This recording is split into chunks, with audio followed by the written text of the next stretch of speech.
This is a celebration of 3 decades of cinematic excellence, cultural exchange, and the magic of storytelling right here in the city of joy. Today we celebrate the 30th edition of the Kolkata International Film Festival. It is a milestone that we can all be proud of.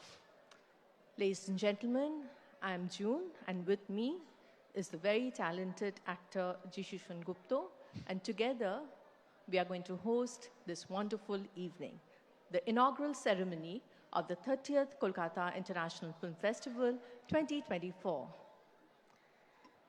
Before we start our program, let us all stand for the state music.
Kolkata International Film Festival is now a phenomenon. From a modest start in 1995, the festival has grown wonderfully in expanse, content, and stature, especially in the last 14 years, becoming one of the most respected film festivals in the world, bringing together filmmakers, artists, and audiences under one vibrant roof. Kolkata International Film Festival is not just about screening of some award-winning films. Kolkata International Film Festival is a whole package of cinephile involving many film-related events and activities such as film exhibitions, talk shows, master classes, lectures, cineata, and what have you. 3 decades have seen so many changes, and Kolkata Film Festival is turned into as Kolkata International Film Festival with more color and pride and more international acclamation from different parts of the world. And it is not only a festival, it's an utsav. It's a film utsav of Bengal. Absolutely right, Jishu. We promise you a spectacular evening filled with dance, music, cinema, a galaxy of national and international film personalities, delegates, dignitaries, and distinguished guests. Our Honorable Chief Minister have been taking a big initiative to celebrate a month-long mega celebration to commemorate this Durga Utsav all over the state, even in the different parts of the country and abroad, as well in collaboration with different forums and Durga Puja clubs and committees and many others. This month-long mega celebration was concluded with an extravagant, colorful, spectacular carnival on Red Road where 100 Barowari Durga Puja clubs and committees participated. Similar carnivals were organized in all the district headquarters across the state as well. June, now it's time to focus on our most colorful international festival, Kolkata International Film Festival. This is Kolkata, the capital of West Bengal, but the city is also widely acclaimed as the cultural capital of India. And we cannot visualize of a celebration without dance and music, can we, June? No, we can't, Jishu. To mark the beginning of this auspicious evening, ladies and gentlemen, we produced to you a beautiful piece of dance and music. This has been conceptualized, designed, and penned by our Honorable Chief Minister of West Bengal, Srimati Mamata Banerjee, and the dance recital has been choreographed by Srimati Dona Ganguly.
রূপলি পর্দায় দেখো ভানুমতির খেল, খুশির বছরা নিয়ে আসছে তুফান মিল। আসছে আসছে আবার আসছে আমাদের film festival, Kolkata film festival. Films, international films. We love your films and our festivals. বাস্তব আর কল্পনারা এখানে এক গতিধারা, ঠিক যেন জলে মেশা তেল। Kolkata film festival international, Kolkata film festival. রূপলি পর্দায় দেখো ভানুমতির খেল, খুশির বছরা নিয়ে আসছে তুফান মিল। আসছে আসছে আবার আসছে আমাদের film festival, Kolkata film festival. Films, international films. We love your films and our festivals. বাস্তব আর কল্পনারা এখানে এক গতিধারা, ঠিক যেন জলে মেশা তেল। Kolkata film festival international, Kolkata film festival. রূপলি পর্দায় দেখো ভানুমতির খেল, খুশির বছরা নিয়ে আসছে তুফান মিল।